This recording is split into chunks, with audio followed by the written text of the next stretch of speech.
তো আজকে দুপুরে লাঞ্চে কি আছে, একদম সিম্পল খাবার, কারণ মার যেহেতু জ্বর, মাকে বলেছিলাম যে রান্না করতে হবে না, আমি করছি। মা বললো না থাক, এখন একটু শরীরটা ঠিক লাগছে তাই করি। তাই একদম মা সিম্পল রান্নাই করেছে। আমি বললাম যে এমন তাহলে কিছু বেশি কিছু করতে হবে না, একদম সিম্পলই কোনো রান্না করো। তাই জন্য মা করেছে শুক্তো আর আলু ভাজা করেছে, আর ডালটা কালকে করেই রেখেছিল।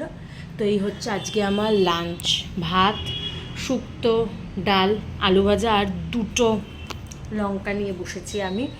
আর এখন কদিন ধরে খুব আলু ভাজাটা খাওয়া হচ্ছে আমার, যেটা খুব আগে কম খেতাম সেটাই এখন বেশি খাওয়া হচ্ছে আমার। তো যাই হোক, এটাই হচ্ছে আজকে আমার লাঞ্চ। আর আজকে আমি একটু তাড়াতাড়ি খাচ্ছি, কারণ হচ্ছে আমার একটু বেরোনোর আছে, মা পরে খাবে। এই জন্য আমি এখন খেয়ে দিয়ে রেডি হয়ে বেরোই। অলরেডি আমার একটু দেরিও হয়ে গেছে, সেখানে তাড়াতাড়ি না গেলে কাজটা আমার হবে না, সেই কাজটা করা আমার যে খুব দরকার। তো যাই হোক, এবার খেয়ে দিয়ে রেডি হয়ে বেরোনো যায়।